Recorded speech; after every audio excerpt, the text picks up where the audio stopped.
that situation, there's two types of people. Either you're going to break down and not want to do anything, or you're going to, realize that it's my life and my buddy's life next to me that I have to work for, and you're going to, step up and do what you got to do. And pretty much everybody that day did what they had to do. There wasn't anybody really that was, quivering in a corner, scared, not doing their job. Everybody knew what they had to do, and it was just second nature. It could have been a lot worse if guys didn't do what they had to do, but because we were prepared and we were on point, it saved a lot of other people's lives.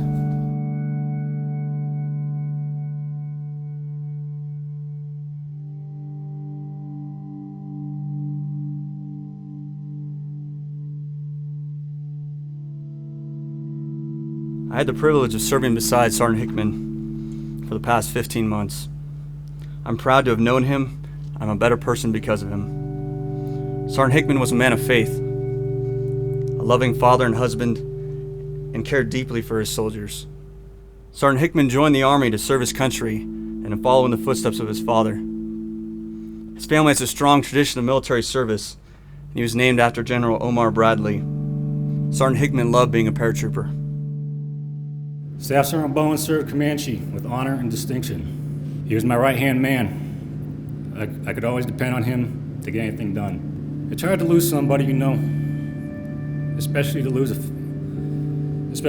somebody you've been working with every day since you've been here, Father Kushimo. To lose a family member is tragic, and that's what Staff Sergeant Clayton Bowen and Specialist Morris Walker were to me and to the rest of the guys at the motors here. They were family. In the short time Specialist Walker was with us, he made a great impression on everybody. We all became very close, and he became my brother, part of our family. He was always talking about home. He was always talking about seeing his family again, and one day even getting married. We are hard-pressed nowadays to find men that have the same caliber as Julian. No matter what was going on, he was there to raise the spirit of the men around him. I remember all the times we brought a little piece of home to the mountains of Afghanistan. And even though it pains me to know he's gone, I'm happy to know he's next to God, continuing his work. We will never forget you. You will always be in our dreams and hearts. We will love you like our brother until the day we join you in the kingdom of heaven.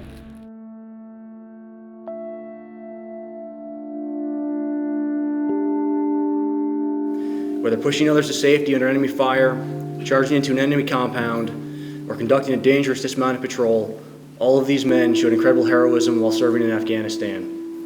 Second Lieutenant Andrews, Staff Sergeant Curtis, Staff Sergeant Murphy, and Private First Class Martinick all came from very different backgrounds, yet found themselves united as Americans, and perhaps most relevant in their minds, Geronimos.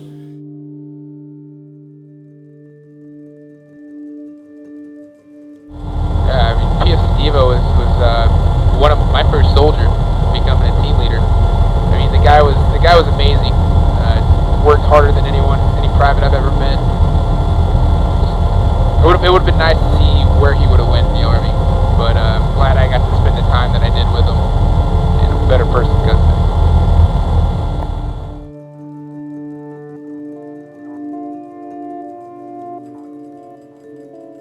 it. Man, Sergeant Curtis.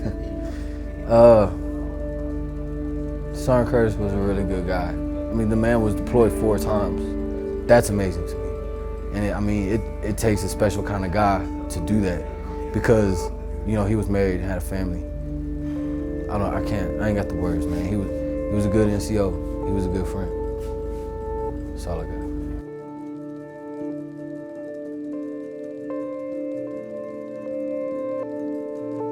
When our communications cut off and I was attempting to fix the issue, Lieutenant Bradshaw was the answer. He was running under immense heavy fire to my position in the open, drawing fire so his men could move. He told me his plan and then unbelievably took off again and moved out. A braver instance I have never seen, and undoubtedly I ever will again. PC Casillas, without hesitation, put Fairburn on his shoulders and carried him out of the pit into incoming enemy indirect and direct fire, and en route to the CCP, a round struck and mortally wounding both Fairburn and Casillas. So as far as Casillas' actions, he ran into incoming fire 3 different times.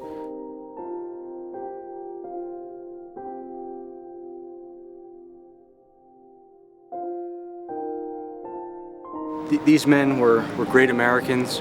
They were great Geronimos. They loved their family. They loved their country. They died for their country. And I just want to make sure that everybody remembers that these guys are still over there fighting for all of our freedoms here. Must realize that we all have gifts and talents that others can benefit from. The goal of life is to help others, not create a big cash flow. Life is a constant state of giving and sacrifice. To remind me of the sacrifice of others before me, I wear a Vietnam-era POW bracelet. The people who fought and died long before and after I was born gave the ultimate sacrifice of service. While not everyone is required or even wanted to give that much service, all of us must give something to someone, because if we do not, life is pointless.